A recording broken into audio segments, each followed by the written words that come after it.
اس لڑائی کو کم کرنا چاہتا ہے, لڑائی یہ والی ختم کرنا چاہتا ہے, کیونکہ آپ نے دیکھا خان نے بڑی جذباتی ہونے کے بجائے جو ایک عقل کے ساتھ, منطق کے ساتھ چیزیں ہوتی ہیں, وہ خان اس کو لے کے چلا کہ جس طرح سے بیرسٹر گوہر کو چیئرمین پی ٹی آئی کے لیے نامزد کیا گیا تاکہ بلے کا نشان قائم رہے, پاس رہے, جذباتی چیزیں نہ کی جائیں. شیر افضل مروت نے مردان کے اندر یہ نعرے لگوائے. تو لہٰذا اب عقل کا تقاضا یہ ہے کہ آپ کے پاس مقبولیت بھی ہے, لوگ آپ سے محبت بھی کرتے ہیں, آپ پر اعتماد بھی کرتے ہیں, باقی سارے ناکام ہو چکے ہیں, اسٹیبلشمنٹ بھی آپ کے سامنے ناکام ہو چکی ہے. لہٰذا اب اس سارے فیز کے ساتھ بہت باریک بینی سے, دانشوری سے سوچ کر نکلا جائے. اور پی ٹی آئی نے میرے خیال سے یہی سوچا ہے, اور سب نے بیٹھ کے یہی جو ہے اس نتیجے پر پہنچے ہیں کہ اس جنگ کو کم کر کے, منیمائز کر کے الیکشن لڑنا چاہیے, اور الیکشن میں اس بدماشا کو شکست دینی چاہیے, اور اپنے لیے جو بند راستے ہیں وہ دروازے جو ہیں وہ کھلنے چاہیے.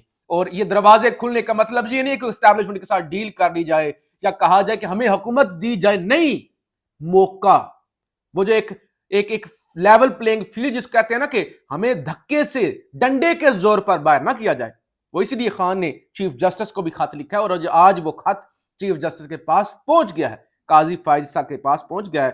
اور قاضی صاحب جناب بڑے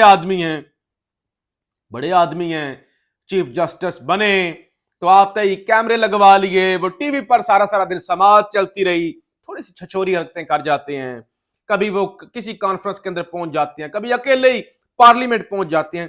اب قاضی صاحب نے کیا کیا, اصل میں یہاں پہ ہر کسی کو سیاستدان بننے کی جو ہے نا وہ ایک عادت ہے, مشہوری کی جو عادت ہے نا, سستے سے. وہ جنرل عاصم منیر صاحب کا 1 سال مکمل ہوا, تمام ٹی وی چینلوں پر اور بھارت خدا خوف کھا گیا, جنرل صاحب کا 1 سال قوم کے اندر اعتماد آیا, کامیابیوں کے جھنڈے گاڑے, وہ ڈالر ادھر کیا, وہ جی معیشت کے اندر یہ. آپ کا کام نہیں حضور, زرعی انقلاب چند دن کی دوری پر, یہ سب کچھ چلتا رہا ٹی ویوں پر. کسی بے شرم کو شرم نہیں آئی, وہ سارے آنکھوں پر آرمی چیف صاحب, آرمی چیف ہے, ہماری اپنی فوج ہے, اسی کے چیف ہے, کوئی پرائے نہیں ہے. لیکن حضور کا کام نہیں ہے, حضور کا یہ کام نہیں ہے کہ زرعی انقلاب اور معیشت, حضور کا کام ہے جو کام ہے وہ کرے, وہ سب کو پتہ ان کا کیا کام ہے. لیکن یہاں پہ مسئلہ یہ ہے کہ ہر صاحب کو میڈیا پہ مشہوری اور وہ اس کا شوق ہے. قاضی صاحب بھی اسی طرح سے کبھی ادھر بللی مارتے ہیں, کبھی ادھر چلے جاتے ہیں, کبھی ادھر چلے جاتے ہیں, کبھی ٹی وی بلا لیتے ہیں. اب کیا کیا قاضی صاحب حضور نے, چیف جسٹس نے اپنے استعمال کی 2 لگژری سرکاری گاڑیاں واپس کر دیں. رجسٹرار سپریم کورٹ کی جانب سے سیکرٹری کابینہ اور چیف سیکرٹری پنجاب کو خط لکھا گیا ہے. خط کے متن کے مطابق چیف جسٹس کے علم میں آیا ہے کہ سپریم کورٹ نے چیف جسٹس کے لیے ستمبر 2020 میں لگژری گاڑیاں خریدی تھیں جن کی مالیت 6 کروڑ 10 لاکھ روپے ہے. خط میں کہا گیا کہ چیف جسٹس کے لیے ایک بالکل نئی بلٹ پروف لگژری گاڑی بھی حکومت پنجاب نے دی.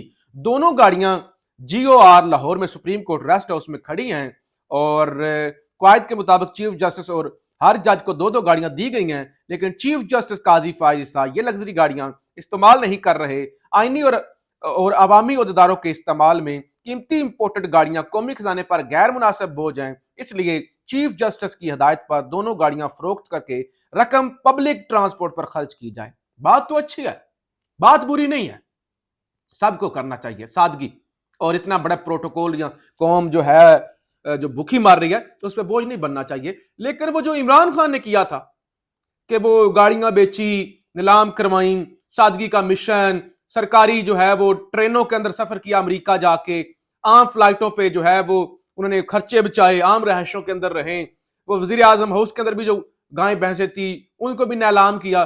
تو کہا گیا کہ یہ جی مرغیاں دے کے, کٹے بیچ کے تو انقلاب تو نہیں نا, مذاق بنایا گیا.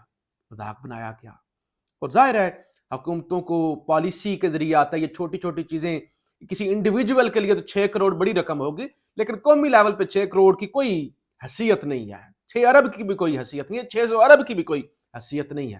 تو لہٰذا حضور کا کام ہے انصاف کرنا, حضور آپ کا کام ہے انصاف کرنا. اے کام چھڑ دیو, اے ٹک ٹاک والے کام نے, جیسے وہ ٹک ٹاک کر رہی سستی حرکتیں کر رہے ہوتے. حضور کا کام یہ کہ بہت بڑا کام کرے. تاریخ کے اندر یہ نہیں لکھا جانا کہ قاضی فائز نے 2 گاڑیاں اپنے استعمال کی نیلام کروا دی تھی. تاریخ کے اندر لکھا جانا ہے کہ قاضی فائز نے سویلین سپرمیسی کے لیے، آئین کی سپرمیسی کے لیے کام کتنا بڑا کیا۔ قاضی فائز نے اپنے 11-12 مہینوں کے ٹینیور کے اندر انصاف کتنا کیا۔ ہائے ایک بڑا جج آیا تھا، قاضی فائز اس کا نام تھا، اور اس نے جھنڈے گاڑ دیے تھے۔ اس کا نام تاریخ میں سنہری حروف، تو سنہری حروف والا تو ایک ٹکے کا کام آج تک نہیں ہوا۔ لیکن ادھر وہ بڑے صاحب، زرعی انقلاب 1 سال مکمل، بھارت کانپ گیا، وہ بھارت کانپ رہا ہے، اور ادھر حضور گاڑیاں نیلام۔ اور اصل سچویشن ذرا سن لیں تو آپ کو لگ پتا جائے گا۔ کچے کے علاقے میں ڈاکوؤں نے آپریشن کرنے والی پولیس ٹیم کو یرغمال بنا لیا۔ ڈاکوؤں نے ایس ایچ او گھیل پور سمیت 20 اہلکاروں پر مشتمل پولیس پارٹی کو یرغمال بنا کر پولیس کی بختر بند گاڑی اور 2 پولیس موبائلوں کو بھی اپنے قبضے میں لے لیا۔ بختر بند گڈی بھی پھاڑ لی نا، کہ 2 دوسری گڈیاں بھی پولیس والے بھی پھاڑ لینا ڈاکواں۔ اور کب سے آپریشن چل رہا ہے؟ پچھلے 6 مہینوں سے دیکھ رہے ہیں۔ ریاست، معیشت، معاشی انقلاب، فلاں انقلاب، وہ کچے کے ڈاکو 6 مہینوں سے آپریشن چل رہا ہے۔ وہ کبھی کسی کو اٹھا لیتے، کبھی کسی کو اٹھا لیتے ہیں۔ اب انہوں نے 20 پولیس والے پکڑ لیے، اور وہ بختر بند گاڑی بھی پکڑ لی، 2 موبائلیں بھی پکڑ لی۔ اور یہ افغانستان کے بارڈر سے نہیں آ رہے، یہ ادھر ساؤتھ پنجاب اور سندھ کے ہیں کچے کے ڈاکو۔ لیکن حضور کی گاڑیاں نیلام، اور دوسرے حضور بڑے صاحب جو ہیں، ان کے جو ہے وہ معاشی انقلاب اور زرعی انقلاب، اور انڈیا جو ہے وہ گھبرا گیا ہے۔ یہ ضروری ہے۔ اور 6 جو ہے قومی اسمبلی کی سیٹیں کم کی گئی ہیں، حتمی جو ہے فہرستیں شامل جاری کر دی گئی ہیں۔ خیر پور کی صوبائی اسمبلی کی نشستیں 7 سے کم کر کے 6 کی گئی ہیں۔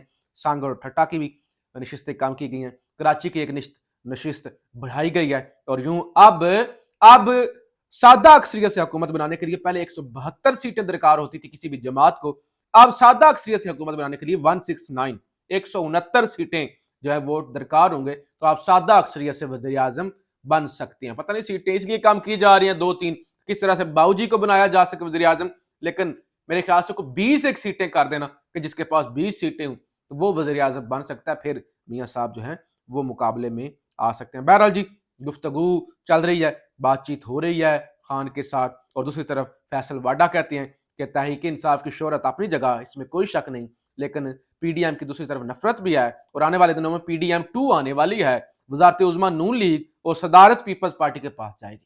وہ یہ کہتے ہیں کہ پلان یہ ہے کہ صدارت پیپلز پارٹی کے پاس اور وزارت عظمیٰ نون لیگ کے پاس جائے، یہ پلان بنا ہوا ہے۔ لیکن ایک پلان یہ بدماشیاں بنا رہی ہے، ایک پلان میرے مالک کا ہے، ہوگا وہی جو خدا چاہے گا۔ پاکستان